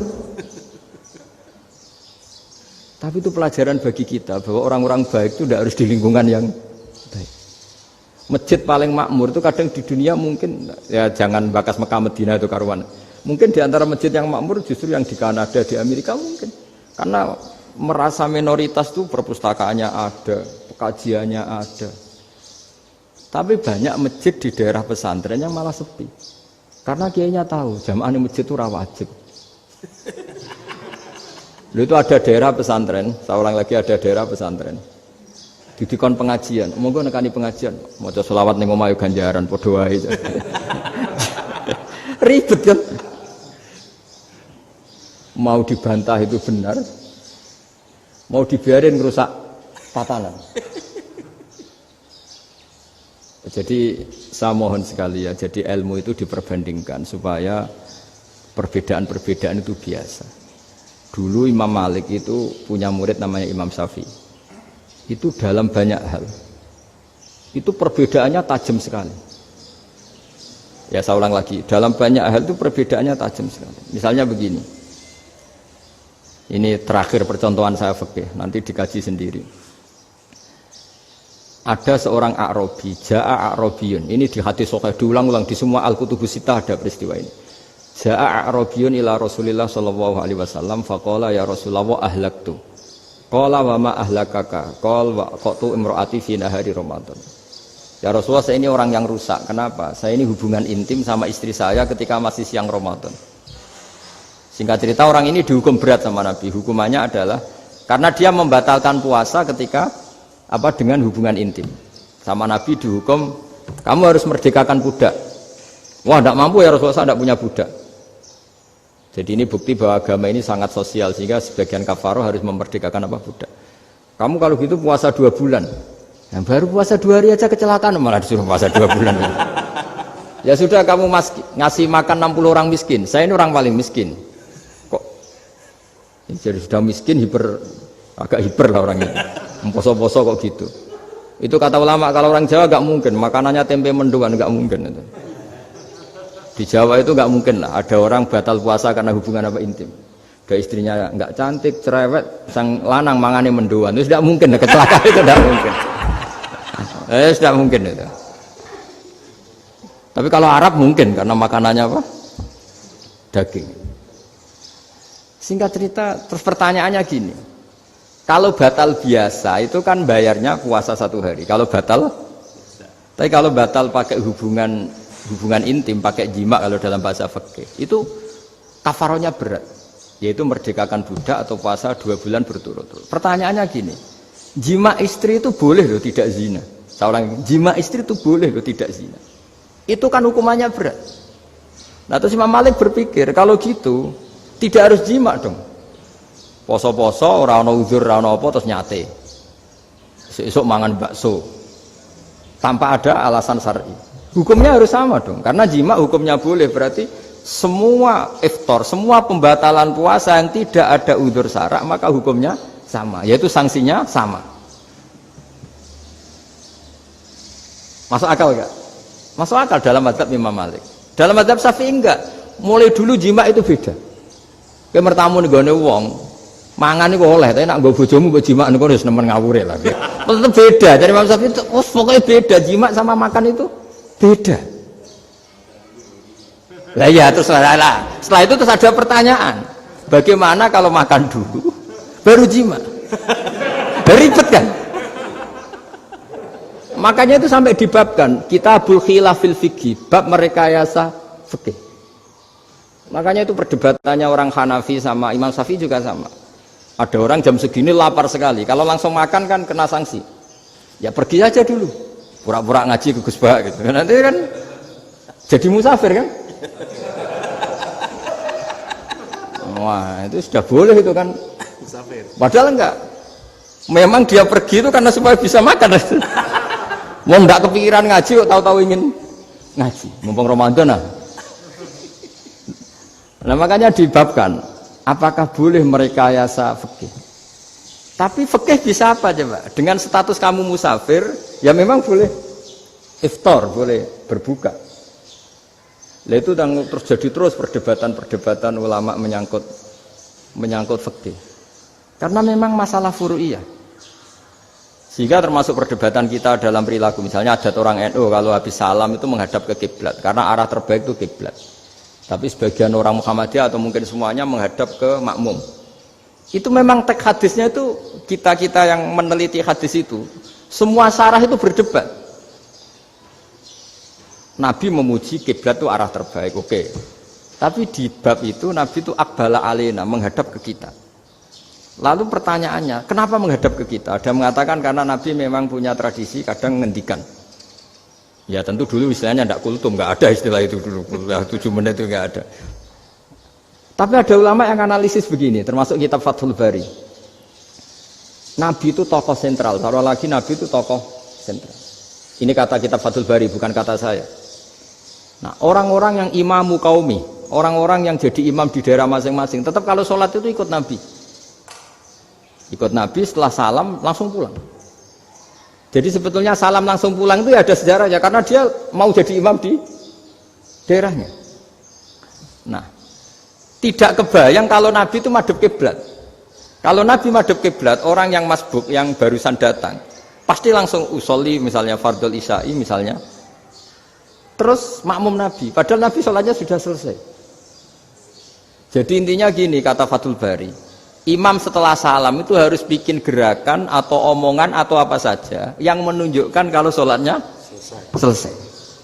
Di antara gerakan itu adalah beliau harus menghadap ke hadirin atau menghadap ke utara atau apa saja yang penting menunjukkan kalau sholat ini sudah selesai. Itu fikih. Jadi fikih itu cara menganalisis itu memang unik. Karena kalau Nabi tetap seperti itu, posisi pancet seperti itu, maka orang yang baru datang mengira Nabi masih sholat. Nah, pertanyaannya kalau mereka sudah takbir, malah sholatnya tidak sah. Kenapa tidak sah? Menggantungkan sholat atau mengikatkan sholatnya dengan orang yang sudah tidak sholat. Jadi menjadikan orang yang nggak sholat sebagai imamnya kan nggak boleh. Maka Nabi harus memaklumatkan dengan gerakan itu bahwa beliau sudah tidak sholat. Karena orang datang dari berbagai daerah. Jadi nganalisis fikih, fiqhul hadis namanya. Itu ulama itu mau tidak mau debat. Karena pertanyaannya itu kenapa? Ya memang mau apa? Karena yang namanya sosial itu yahtamilu muhtamilatin, ada sekian kemungkinan. Makanya dalam madhab istimbat itu, ketika Nabi sodakoh pakai tamer, pakai kurma, itu ulama mesti ngitungnya tuh kut. Kut itu makanan pokok. Sehingga Imam Syafi'i mengatakan kalau di Indonesia pakai beras misalnya, karena kutil balat di Indonesia itu beras. Oke, Imam Syafi'i mainstream. Tapi ketika era Yusuf Qaradawi di Al-Azhar di Mesir sana, ulama-ulama mulai usil. Sama sih ingat Mbah Mun sering gojlokan, lah iya, petani gabah, petani padi wis melarat wajib zakat. Petani cengkeh, kakao, suga-suga wajib zakat hanya karena yang ditanam tidak makanan pokok. Jadi mulai ada ulama mulai gerah lah, kalau bahasa politiknya mulai gerah. Yang petani miskin gara-gara yang ditanam padi wajib zakat. Yang orang-orang di sana misalnya di Sulawesi karena tanamannya kakao atau cengkeh tidak wajib zakat karena bentuknya tidak makanan pokok. Geger kan di Al-Azhar geger. Akhirnya hampir semua ulama berpendapat ya sudah sekarang ketika Nabi menzakati kut makanan pokok itu jangan dihitung sebagai makanan pokok. Wa mimma akhrajna lakum minal ard. Apa saja, ma itu apa saja. Makanya kata Yusuf Qaradawi, ma itu apa saja. Makanya semua tanaman yang menghasilkan uang itu wajib zakat. Nah, masalahnya kitab-kitab Syafi'iyah itu sudah mamlu'ah, sudah penuh dengan penjelasan misalnya fala zakata fil khadrawat, maka enggak perlu zakat untuk kayak kangkung, semangka dan sebagainya. Nah, lalu kiai-kiai angkatan modern kayak Mbah Mun itu sering dapat masukan. Saya pernah dengar sendiri, Yai, saya ini punya sawah 1 hektar, tak tanamin padi, itu enggak pernah kaya saya. Sekarang tak tanamin kangkung malah saya kaya karena tiap 3 hari panen tak kirim ke Jakarta. Itu orang Indramayu yang tanya. Jadi gak tanam padi gak pernah kaya, tanam kangkung kaya. Nah, karena dia orang soleh, kalau zakat boten. Mau diwajibkan zakat tidak makanan pokok, mau tidak wajib dia kaya. Semenjak itu perubahan di Indonesia ikut. Akhirnya ada zakat, pokoknya asal tanaman yang satu nisab ya wajib zakat. Masih ada debat lagi. Ketika nanam ingin dipanen, itu dia petani apa pedagang? Karena nanti perdebatannya ikutnya zakat zuruk, zakat tanaman apa zakat pedagang. Kalau sampean nggak pernah debat berarti sebetulnya Anda tidak dosen Islam ini. Berusaha nggak pernah diskusi fikih apa Islam. Karena saya berkali-kali punya tamu itu begini, Gus saya ini pedagang melon, tapi dia penanam melon. Jadi pedagang yang agak ingin badi banyak itu caranya gini Pak Rektor. Saya misalnya pedagang melon. Daripada saya kulak di pasar atau dari petani sudah mahal, nyewa tanah sekian hektar terus ditanami melon. Setelah berhasil, ini dia zakatnya tanaman apa zakat pedagang? Karena dia nanam itu mentalnya sudah pedagang. Padahal nanti zakatnya beda kan? Yang satu 2,5%, yang satu rubul usur sama nisul usur sama usur, 1/10 sama 1/20. Kalau zakatnya zuruk kan 1/10 atau 1/20, yang satu rubul usur, kira-kira 2,5. Saya ulang lagi ya. Jadi di era modern itu kita jadi bingung, pedagang tapi gayanya petani tapi hakikatnya. Jadi gampangannya gini ya, kalau saya pedagang beras, kok saya kaya raya, itu mendingan nyewa sekian hektar untuk ditanamin padi ya daripada tengkulak, daripada beli. Akhirnya perdebatannya ini zakatnya pakai apa? Misalnya tebu, misalnya petani tebu. Oh jelas kalau jual nanam tebu itu ingin dijual. Masa apa itu es tebu berhektar-hektar. Lah kira-kira kalau menurut jenengan ini zakatnya zakat apa? Tijarah apa zakat tanaman? Mentalnya tijarah, mentalnya pedagang. Nah ini saya hanya mau cerita. Khilaf kadang-kadang orang angen-angen. Khilaf itu enggak mungkin enggak. Ya sama seperti NU dan Muhammadiyah selalu khilaf awal Ramadan. Itu memang enggak bisa enggak khilaf. Misalnya begini. Saya beri contoh ya. Karena kadang yang khilaf juga enggak pernah belajar. Lucu kan? Tak beri contoh ya. 2001 itu abad keberapa coba? Tahun 2001. Abad 21 abad 20? Abad 21. Jadi meskipun terpaut 1 tahun, padahal abad itu 100 tahun. Nah pikirannya orang-orang Muhammadiyah seperti itu. Hilal kalau sudah melewati garis ufuk, meskipun setengah derajat atau 1 derajat itu sudah ikut bulan berikutnya. Sehingga ya sudah meskipun sekian derajat sudah dianggap Ramadan. Nah pikirannya orang NU enggak. Harus ru'yah bil fi'li. Itu sebetulnya lagi-lagi sebenarnya enggak masalah NU dan Muhammadiyah, itu di kitab-kitab ya seperti itu. Kita ini enggak biasa goblok ya. Artinya kita tahunya, kita yang keluarga kiai tahunya kunut mazhab Hanafi, enggak kunut mazhab Syafi'i. Tapi tahu-tahu ini mazhab NU, ini mazhab itu aneh itu menurut kita ini anggap apa? Mana ada Muhammadiyah jadi mustahid, mana ada NU jadi mustahid. Jadi sebetulnya orang tahu semua lah kalau Abu Hanifah itu tidak kunut, Imam Syafi'i itu kunut. Imam Syafi'i pernah main di masjidnya Abu Hanifah ya tidak kunut, ditanya kenapa tidak kunut? Jenengan itu presiden kunut, tidak sanggup mati Abu Hanifah. Dulu dia biasa aja. Sekarang geger, ya karena tidak punya kegiatan. Sebenarnya itu nggak masalah, mulai dulu biasa. Saya teruskan ya. Nah, menurut mayoritas ulama nunggu ru'yah bil fi'li. Ru'yah bil fi'li itu gini. Mata telanjang bisa melihat karena agama ini menggantungkan perintah itu sama melihat. Kalau kamu tidak melihat itu bagaimana kena hukum? Ibarat gini, Pak Rektor datang ke rumah saya tapi saya nggak tahu. Kena nggak saya hukum harus menghormati? Dia datang nggak sembunyi-sembunyi. Saya kena hukum harus menghormati ya kalau melihat, kalau enggak ya enggak. Tapi Pak Rektor tetap bilang, tapi saya hakikatnya datang, jadi saya datang itu. Itu kan ribet. Akhirnya ya sudah, itu nggak ada khilaf sampai mati, ada khilaf karena yang satu menggantungkan hukum itu digantungkan sama tahu. Kalau tidak tahu ya, misalnya baju saya ini hakikatnya ada najis, pas sholat saya tidak tahu, sholat saya sah apa enggak? Sah, karena hakikatnya ya memang saya tidak tahu, tapi hakikatnya ada najis apa enggak? Ada. Ya sudah, itu sama-sama masuk akal. Ada lagi khilaf yang senam otak. Fasyamu salasati ayamin fil haji wa sab'atin idza raja'tum. Singkat cerita ada satu pelanggaran haji yang kata Allah kafarohnya itu puasa 3 hari sama 7 ketika kamu pulang, idza raja'tum, ketika kamu pulang. Dalam mazhab Syafi'i yang namanya pulang itu yang haji sudah sampai rumah. Di mana-mana pulang itu ya sampai rumah. Dalam mazhab Abu Hanifah enggak, ketika orang sudah balik kanan dari Arab Saudi, dari Mekah, ya namanya sudah pulang. Misalnya gini, ini Pak Rektor pamit saya, Pak Haris. Gus, Pak Haris mana? Ya sudah pulang kata saya, padahal sampai pandangan belum sampai depan. Tapi bagi keluarganya belum pulang. Lah lalu idza raja'tum ketika pulang itu bahasanya siapa? Bahasa istrinya apa bahasa yang ditamoni? Kamu ditamoni orang, terus kamu tamunya mana? Sudah pulang. Tapi tanyakan istrinya, belum pulang. Khilaf-khilaf gini kok jadi geger itu kan goblok banget maksud saya itu. Jadi biasa, gitu itu biasa. Jadi ya karena memang ini bukan masalah akidah, ini masalah furu'iyah, masalah fikih itu masalah furu'iyah.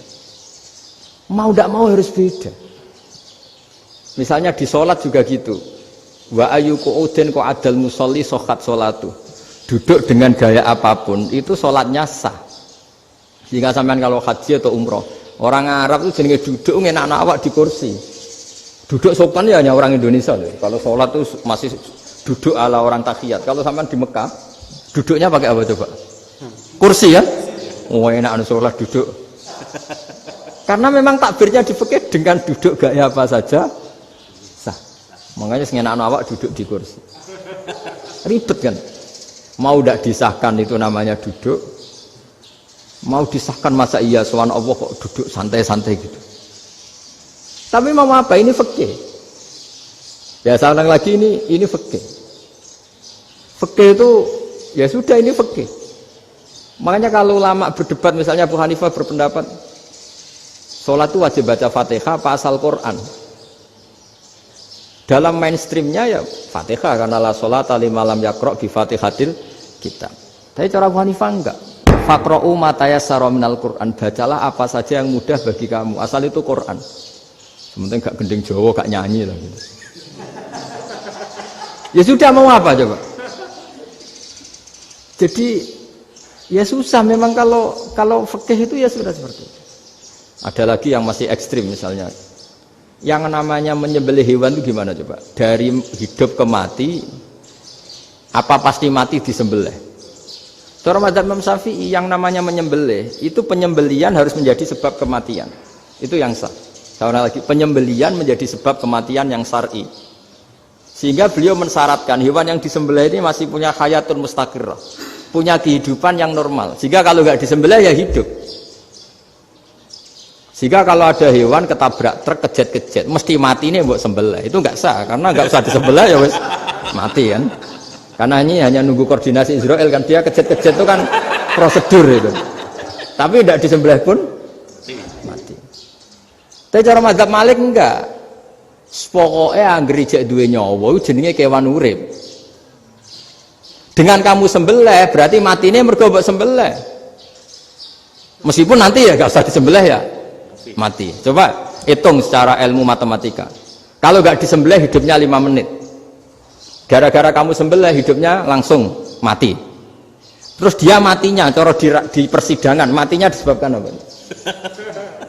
Disebabkan disembelih apa kecelakaan? Oh, ya debat toh kamu. Sama-sama UMM aja debat.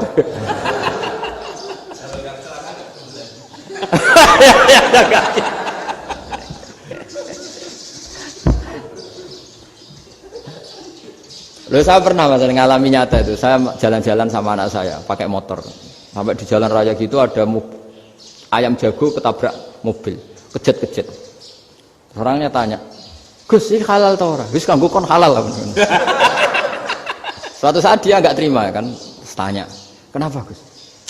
Ya nak kiai ra pantes, masuk kewan mesti mati nek tak sembelih, nak ra kiai pantes kata.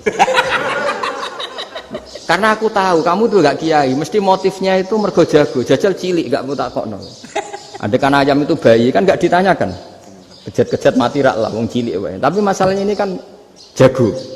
Eman. Tapi secara fikih pertanyaannya tadi, hewan yang sudah tidak punya hayatun mustaqirrah, dia hanya punya al-hayat al-ittiroriyah, dia punya harokah ittiroriyah. Dia mati kejat-kejat, memang prosedur mati harus seperti itu. Mbok kecelakaan kayak apa, kalau mati kan kejat-kejat dulu. Nah ketika kejat-kejat ini pertanyaannya ini kan hidup apa mati namanya? Enggak, namanya hidup apa mati? Pas kejat-kejat itu hidup. Cara Imam Malik itu hidup. Ya sudah, kalau hidup disembelih ya halal. Karena misalnya nanti kalau nggak disembelih matinya kan 2 menit lagi. Gara-gara disembelih mati sekarang. Tetap penyebab kematian itu nyembelih. Penyembelian ini sebab kematian. Tapi kalau Imam Syafi'i enggak, cara berpikir wes nemen, paling roh besok kaget langsung mati. Kalau gitu berarti kamu nyembelih barang mati. Jadi fikih itu kadang unik. Makanya ketika ngitung fikih itu unik ya. Orang keluar mani wajib apa? Mandi kan. Terus Imam Syafi'i ditanya, kenapa kalau orang lahir kelahiran juga harus mandi? Namanya nifas.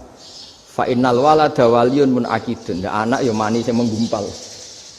Bedanya apa anak dengan mani itu? Jadi fikih itu kadang lucu. Di rumah-rumah tenan juga lucu. Keluar mani wajib mandi. Berarti kalau keluar anak ya wajib mandi karena hakikatnya anak adalah mani yang mengkristal. Susia orang sudah didosan macam-macam itu kan hakikatnya mani. Itu fikih. Nah terus ditanya, kenapa kalau lahir langsung mati tidak wajib disolati? Ya jawabannya Mas Syafi'i lucu. Di mana-mana sholat itu nyolati mayit. Yang namanya mayit itu pernah hidup terus mati. Kalau itu ndak mayit ya sudah. Jadi kadang, nah iya kan disebut sholat mayit. Yang namanya mayit itu apa? Pernah hidup. Nah ini kan ndak pernah hidup. Maka ya sudah seperti itu. Jadi nggak khilaf itu ndak mungkin.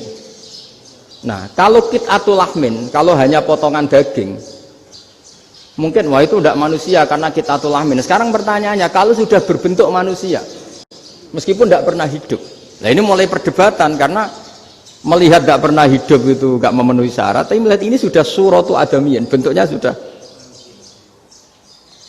Nah kira-kira gitu perdebatan fikih. Makanya dulu awal mula zaman sahabat itu sudah debat. Masyhur kan Nabi ada kontingen ke Bani Quraidah. Ya kalau kira-kira saya minta Pak Rektor kamu jangan, kalau ke Malang jangan sholat asar kecuali sampai Tuban. Sebelum Tuban ternyata matahari mau tenggelam. Terus Pak Rektor milih, wah sudah sholat di Bulu. Padahal belum Tuban. Padahal saya bilang jangan sholat asar kecuali di Tuban. Yang Pak Haris enggak, tetap sholat di Tuban meskipun matahari sudah tenggelam. Karena Nabi menyebut Tuban. Singkat cerita, zaman itu kan Bani Quraidah.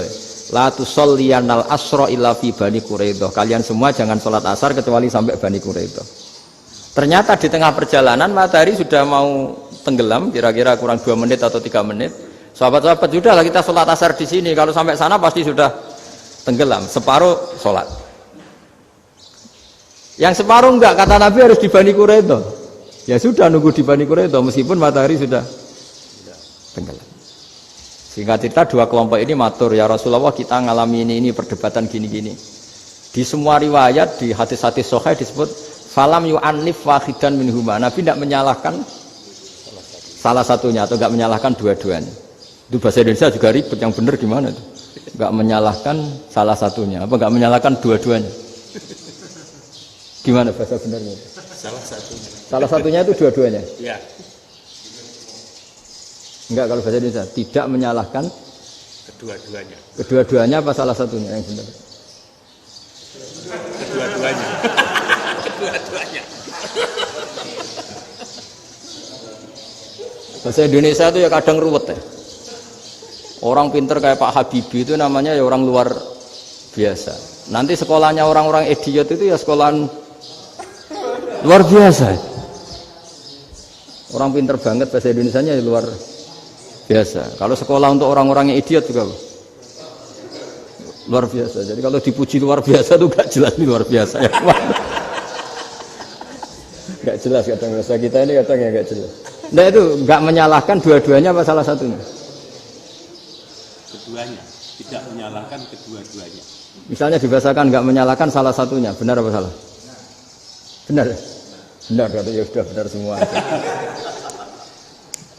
Jadi itu bukti bahwa ijtihad itu boleh. Saya ulang lagi, bukti bahwa ijtihad itu boleh. Padahal ini jelas, yang satu harus sholat asar, padahal matahari sudah tenggelam. Makanya di antara fikih unik itu begini. Saya ulang lagi fikih unik. Saya menyaksikan betul ketika ada orang tanya Mbah Mun saya ini Kopassus. Kadang latihan itu sampai waktu zuhur habis. Saya harus bagaimana? Jawabnya Mbah Mun itu unik. Sementing ojo ngosor sholat. Engkau yojo niat jamak. Atok kodok katanya. Singkat cerita terus orang ini diskusi sama saya karena ini ya alim pernah mondok. Kenapa kosor tidak boleh? Karena kosor itu ekstrim, merubah bentuk sholat dari 4 menjadi 2. Maka alasannya harus jelas. Harus jelas itu orang yang latihan di Kopassus itu kan dia sudah berasrama di situ. Berarti dia sudah tidak musafir karena asramanya di situ, sudah mukim. Kalau dia kosor itu merubah bentuk sholat dari 4 menjadi 2. Merubah itu ekstrim. Tapi kalau dia qadha itu hanya mengakhirkan sholat dari waktunya. Kira-kira kalau kamu jadi malaikat ekstrim mana? Merubah sama menunda. Ekstrim merubah kan? Karena 4 menjadi 2. Terus ojo jamak takdim tapi jamak takhir. Itu juga penting. Bagi pengkaji fikih itu penting. Kalau jamak takhir itu salah-salah sithik ora pati apa-apa. Kenapa? Kan mirip zuhur qadha. Kalau jamak takhir kan tapi kalau jamak takdim asar kok di waktu zuhur ekstrim mana? Perubahan takhir sama takdim itu ekstrim mana? Ekstrim takdim karena melakukan sesuatu belum waktunya. Belum waktunya. Jadi itu memang ya memang tadi kajian-kajian fikih itu memang unik. Karena bagi ahlinya, saya ulang lagi tapi ini saya ulang lagi bagi ahlinya. Makanya ketika Nabi menjamak sholat ketika nusuk, ketika haji itu kata Imam Syafi'i lis safar. Karena Nabi pergi jauh karena rumahnya Madinah. Tapi resikonya fatwa itu adalah orang Mekah nggak boleh jamak karena kawasannya nggak sampai 90 kilo lah kalau sekarang mungkin. Tapi kata Imam Malik nggak nusuk sehingga orang Mekah pun yang haji ya boleh jamak karena alasan jamaknya karena nusuk, karena haji bukan karena jarak. Terus diteruskan lagi. Kalau karena pergi boleh jamak, memangnya pergi itu kenapa? Karena repot. Nah itu masalah kan masakoh. Nah, terus mulai ada orang-orang yang ngawur kan resepsi jamak ribet. Wes resepsi duit utangan kan capek. Wah itu sudah jamak. Ribet kan. Jadi kalau sudah illatul hukmi itu sudah mesti bikin masalah. Kalau sudah illatul hukmi itu pasti bikin masalah. Nah, pertanyaannya jamak itu masih gampang karena bentuknya sholat masih 4. Yang ekstrim kalau qasar karena bentuk sholat 4 menjadi 2. Maka kata Mbah Mun pesennya nak kue ra mesti benere jika alasan itu tidak mesti benarnya. Pokoknya sementing tidak qasar katanya. Juga tidak jamak takdim karena qasar ini kan merubah bentuk sholat kan ekstrim. Jamak takdim juga ekstrim karena mendahulukan sholat sebelum waktunya. Kalau jamak takhir kan biasa, kalaupun salah kan mirip kodok.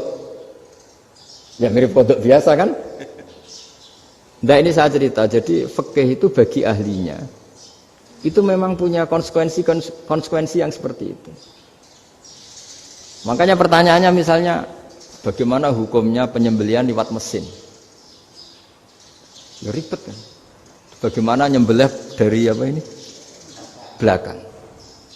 Saya baca di kitab-kitab nyembelih dari belakang tuh ya hukumnya tetap boleh asal apa itu hulkum dan mari itu terpotong. Tapi pertanyaannya, jangan-jangan ayamnya sudah kaget dulu karena uratnya ini. Makanya perlu ditanya ahli medis, setelah uratnya tercabut ini jangan-jangan sudah berstatus mati. Kan potensi ketika dipotong dari sini, potensi sudah berstatus mati. Makanya, nah kalau misalnya menyembelih dengan dibaca, plak gitu langsung mati juga. Itu tetap ada dohtoh, dalam bahasa fikih dohtoh. Dia terkaget, begitu, ada dohtoh karena nggak bisa bernafas terus mati. Berarti kelangsungannya bangkai. Jadi orang yang pengkaji fikih itu ya seperti itu, memang itu yang ditekuni. Tapi kita sebagai orang awam ya tadi, nak sing kecelakaan itu wedhus, ayam jago ngeman, tapi nak pitik cilik ikhlas.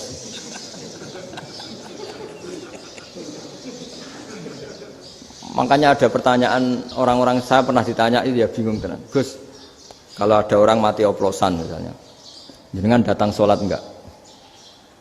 Ya datang sholat kan, dia orang mukmin, saya tetap sholat. Kenapa aja? Ya kan matinya oplosan. Tapi andaikan tokoh yang mati, kamu sholat enggak? Ya sholat kan dia tokoh. Jadi ribet. Fikih itu ribet. Makanya Imam Nawawi nanti ngendikan gini. Ada orang ngundang Nabi, ya Rasulullah, saya mohon nyolati ini. Nabi tanya, punya utang enggak? Punya. Nabi, saya enggak mau nyolati mayit yang punya utang. Terus ada sahabat datang, ya Rasulullah, utang itu tak ambil alih kami. Berarti dia sudah tidak punya utang. Terus Nabi kerso nyolati. Pertanyaannya, utang itu hal yang boleh. Saya ulangi, utang itu hal yang boleh. Tapi kenapa Nabi se-ekstrim itu? Tapi ketika Nabi mau kondur itu ngendikan gini, ini PR ya bagi UMM ini PR ya. Nabi sebelum kondur bilang gini, sallu ala sahibikum. Jong saya tidak nyolati ini, tapi tolong ini disolati. Terus kata Imam Nawawi, dianalogikan atau dikiaskan siapapun pelaku dosa besar atau mati dalam keadaan tidak benar, misalnya pas dugem mati, pas oplosan mati, itu sebaiknya tokoh-tokoh itu enggak nyolati karena nanti dianggap penghormatan. Misalnya ketua PP Muhammadiyah rektor nyolati wong mati oplosan, kan keren. Mati oplosan disolati rektor. Ya sudah, tapi kalau nggak disolati nanti ada tradisi yang keliru, yaitu janazatul muslim tidak ngalami disolati. Padahal siapapun yang muslim janazahnya harus disolati. Makanya setengah-tengah ya rasa rektor lah, bu satpam, pokoknya kudu tetap ada yang sholat gitu. Itu kata Imam Nawawi. Jadi ketika ada orang mati nggak benar, itu sebaiknya tokoh-tokohnya nggak ikut nyolati, tapi awamun nas, orang kebanyakan ikut sholat. Jadi fikih itu agak jelimet karena tadi ketika tokoh ini nyolati, pertanyaannya bedanya apa mbek sing mati ning masjid mbek mati oplosan? Karena sama-sama semua orang nyolati, kan tidak ada sanksi sosial itu. Tapi ketika nggak disolatkan sama sekali, wah lebih parah lagi. Ini ada janazatul muslim tidak disolati. Sehingga kata Imam Nawawi, ini hebatnya Nabi tengah-tengah. Jadi Nabi kundur, jong saya tidak nyolati, tapi sallu ala sahibikum. Ya tapi ini kamu harus nyolati. Kata Imam Nawawi, orang yang mati bunuh diri, orang yang mati oplosan, orang mati secara enggak benar itu asal dia muslim tetap wajib disolati karena sholat ini hakul muslim. Kan seorang muslim diantara haknya apa? Ketika mati dikafani, dimandikan, disolat. Tapi ini masalahnya matinya pas murtakibul kabiroh, pas melakukan dosa besar. Dan itu sebab kematiannya. Kalau dia oplosan, kan sebab matinya ya karena oplosan. Ya kan terus ribet. Mau disolati oleh, apalagi misalnya kita ketua ulama, punya terkenal wali, wah keren, mati oplosan disolati wali, kan ribet kan. Nanti yang repot malaikatnya. Itu ya, ini yang nggak kata bahaya. Saya pernah baca kitab itu yang repot malaikatnya. Itu ada yang bilang gini, orang yang punya hutang itu pasti nanti hisabnya berat, diaudit malaikat sampai bisa nyaur hutangnya. Sementara malaikat kena konstitusi, kalau Nabi mendoakan harus mustajab. Ini kan ada dua hukum yang berlawanan. Sekali Nabi berdoa, Allahumma ighfir lahu warhamhu, itu harus dituruti malaikat. Enggak boleh doanya Nabi enggak dituruti malaikat. Sementara aturan Islam juga harus dituruti, bahwa orang yang punya utang harus tersandra oleh utangnya. Tapi nak sing dunia Pak Haris kan, enggak tekno. Enggak ngefek gitu. Jadi misalnya Pak Haris dungo sampai nangis Allahumma ighfir lahu kan enggak ngefek. Malaikat enggak itu, enggak sudah lah Ustaz. Tapi kalau Nabi yang berdoa kan harus dituruti, ini masalahnya kan itu. Nah kalau diturutin berarti hutangnya harus bebas. Padahal secara aturan harus tersandra karena punya hutang. Dan nanti sama kalau yang mati oplosan ini yang doain wali, kok wali sampai Allahumma ighfir lahu. Doanya wali kan harus terkabul. Sementara secara hukum dia harus kena sanksi karena oplosan tadi. Daripada ngerepotno malaikat, sudahlah wali-wali ini tidak usah ikut nyolatin, yang nyolati ya orang-orang nggak jelas ini, sehingga kan malaikat kan santai aja kalau mau nyiksa. Loh tapi kan sudah didoain, nggak ngefek. Karena doanya orang-orang nggak penting. Itu ada tuh di sarah Muslim itu. Di sarah Muslim di bab ketika Nabi ngintikan babu qauli Rasulullah sallallahu alaihi wasallam, sallu ala sahibikum. Jadi belajar fikih itu asik ya. Karena tadi harus dipelajari. Kalau enggak, ilmu ini hilang. Terus nanti takutnya lagi ilmu fikih itu direduksi sosial. Terus misalnya gini, pepe wong cilik wae kiai-kiai ra gelem nyolati. Orang melihatnya ini karena yang oplosan wong cilik melarat ra disolati. Jajal bupati ya disolati, mergo amplope gede-gede kan terus ruwet kalau dianalisis gitu kan ruwet. Makanya kenapa saya harus ngomong fikih supaya semuanya itu enggak didudukkan urusan sosial itu. Nah kalau semuanya didudukkan sosial kan sentimennya sentimen sosial, ribet. Padahal yang sering mati oplosan itu kan ngomong cilik gitu loh, karena tadi kalau wong sugih kan pakai whisky yang mahal yang insya Allah tidak mati kan gitu. Nah, yang mati kan ya mergo Pirtus macam-macam itu kan. Artinya ini kalau nggak diterangkan secara fikih, kiai-kiai yang nggak datang dikira masalah sosial kan. PP salam tempel era gede terus enggak datang kan terus jadi ribet. Ya makanya ini apa lewat pengajian ini supaya sampean lebih tahu ya bahwa khazanah Islam ini kata beberapa ulama kafatal linnas, maknanya semuanya, sehingga Allah akan mentakdirkan kajian Islam akan ada di seluruh dunia. Jadi kenapa IAIN marak di Indonesia, UMM, Universitas NU banyak, karena agama ini kafatal linnas, tidak miliknya orang Arab tapi milik semua. Orang alimnya juga gitu. Ketika ada liga alim seluruh dunia, itu orang Indonesia, orang Afrika, ya selalu ada orang alim yang kelas dunia. Seperti dulu ada Imam Bukhari, itu as-sakhul kutub ba'da kitabillah. Kitab terbaik setelah Quran itu Bukhari. Padahal dikarang oleh orang Uzbek. Kata siapa? Islam As-Sobyan, orang Arab ngakui kalau kitab paling sahih itu Bukhari. Mekah Madinah pun ngakui kalau kitab paling sahih Bukhari. Padahal pengarangnya ada orang Arab. Orang mana? Uzbek. Imam Ghazali yang diakui seluruh dunia itu Atos itu ikut Persia, juga bukan orang Arab, Sibawai jadi orang Persia. Nah ini yang belum ada orang Malang ini, tinggal PR ini. Ya nyusul ya. Ya saya kira demikian. Assalamualaikum warahmatullahi wabarakatuh. Baik Bapak Ibu para pemirsa yang dirahmati oleh Allah, kita sudah mendengarkan tausiah yang sangat mendalam dari Gus Baha, yang intinya saya rasa sudah dipahami semua bahwa pentingnya bagi kita untuk terus banyak mengkaji